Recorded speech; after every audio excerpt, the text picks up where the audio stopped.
आज भी एक लड़की का कैरेक्टर घड़ी की सुई पर टिका है। जहां रात को घड़ी की सुई 10 पार हुई और लड़की घर पर लेट हुई नहीं कि लोग उस पर तरह तरह के लेबल लगाने लगते हैं। भारतीय पितृ प्रधान समाज में लड़कों को जिस तरह समाज और परिवार छूट ही नहीं देता, बल्कि बचपन से उनकी शैतानियों, बदतमीजियों को बढ़ावा देकर एक आपराधिक मानसिक प्रवृत्ति को जन्म देकर उस लड़के को अपराध की एक ऐसी दलदल में धकेल देता है जिससे बाहर निकलना उसके लिए हमेशा मुश्किल बना रहता है। चाहे वो किसी भी सामाजिक, राजनीतिक या कानूनी ओहदे पर क्यों ना पहुंच जाए। ऐसे तमाम केस हुए हैं जहां पर नामचीन हस्तियों का नाम यौन शोषण को लेकर समय समय पर सामने आता रहा है।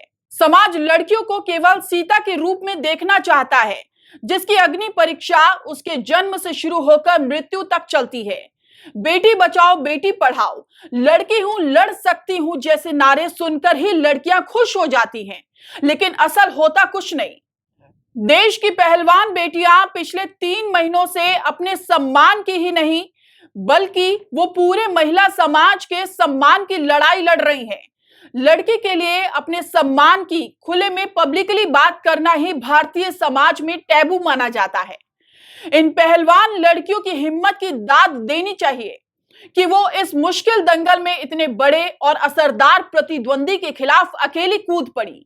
ऐसे में उनके समर्थन में पूरे महिला समाज को उतरना चाहिए, खासकर वो महिलाएं जो काम के सिलसिले में घर से बाहर निकलती हो, चाहे डॉक्टर हो, इंजीनियर हो, सेल्स गर्ल हो, पायलट या स्टीवर्ड हो, या गृहिणी ही क्यों ना हो, क्योंकि सबसे विकट शोषण तो महिलाओं के साथ घरों में ही होता है। इसमें पहल करने क्या स्मृति ईरानी, निर्मला सीतारमण, हेमा मालिनी आदि और बाकी प्रभावशाली महिलाएं सामने आएंगी? अगर नहीं तो उनको यह समझ लेना चाहिए कि जो दुष्कर्म एक लड़की के साथ हो सकता है वो किसी भी लड़की के साथ हो सकता है। दुष्कर्मी रुतबा या गरीबी देखकर हाथ नहीं डालता। जब दुष्कर्मी नामचीन पहलवानों पर हाथ डाल सकता है तो उसके लिए कुछ भी मुमकिन है। ये बात उन्हें नहीं भूलनी चाहिए। कहां हैं वो लोग, वो स्पोर्ट्स स्पॉन्सर्स जो खेलों और खिलाड़ियों का इस्तेमाल अपने धंधों के विज्ञापनों के लिए करते हैं? कहां है वो तथाकथित खेलों के हमदर्द जो घंटों बहस करने से नहीं चूकते कि भारतीय खिलाड़ी किस तरह स्टेमिना और स्ट्रेंथ में विदेशी खिलाड़ियों से कम है? कहां है वो खेल संघ जो खिलाड़ियों के नाम पर करोड़ों रुपए की मलाई चाटते हैं? कहां है वो नेता जो जीत कर आए खिलाड़ियों का सम्मान कर अपना सम्मान बढ़ाने का अवसर नहीं छोड़ते और सर्वशक्तिशाली पिता तुल्य? आप कहां हो? आप 91 को इतना बड़ा नंबर मानकर विलाप ग्रसित हो जाते हो और आपके नाक के नीचे सैकड़ों बेटियों का शोषण होता रहता है। वो आपको अपनी पीड़ा भी बताती हैं, लेकिन अफसोस आपके कान पर जूं भी नहीं रेंगती। क्यों नहीं इन मासूमों को आप अपनी 56 इंच की छाती में शरण देते? आखिर ये लोग मांग ही क्या रहे हैं? ना रोजगार, ना सड़क, ना इलाज, ना शिक्षा, बस इंसाफ। इंसाफ पाने का हक तो मिलता है, लेकिन वो कमजोर को अपने आप नहीं मिलता। तो कहां हैं वो लोग जो इन कमजोरों के साथ खड़े हो?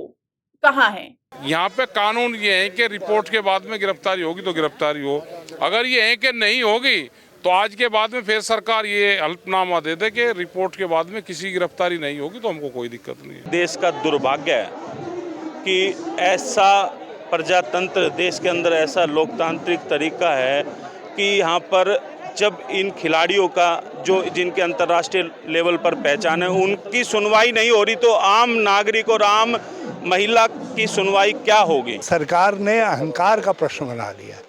जो हमारे राष्ट्रीय स्वाभिमान के प्रतीक हैं, जो भारत माता के गर्व हैं, उनको इस तरीके से आप प्रताड़ित कर रहे हो। ये कोई राजधर्म नहीं अपना रहे हैं, ये तो एक मतलब एक तरह से गुंडागर्दी का राज है कि हम तो गुनाह भी करेंगे और गद्दी पे भी रहेंगे। हित वचन ना तूने माना, मैत्री के मूल्य को ना पहचाना, तो ले मैं भी अब जाता हूँ, अंतिम संकल्प सुनाता हूँ।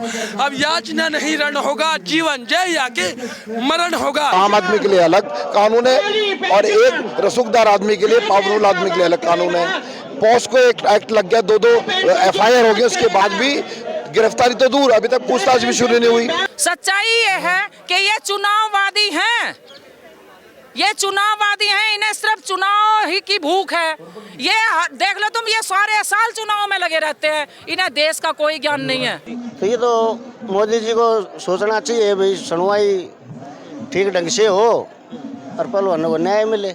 मुझे लगता है कि देश की किसी भी महिला के साथ, बच्ची के साथ इस तरह का दुराचार हो तो हर व्यक्ति को आवाज उठानी चाहिए। फिलहाल इतना ही। देश और दुनिया की तमाम बड़ी खबरों के लिए चैनल को सब्सक्राइब करें। नमस्कार।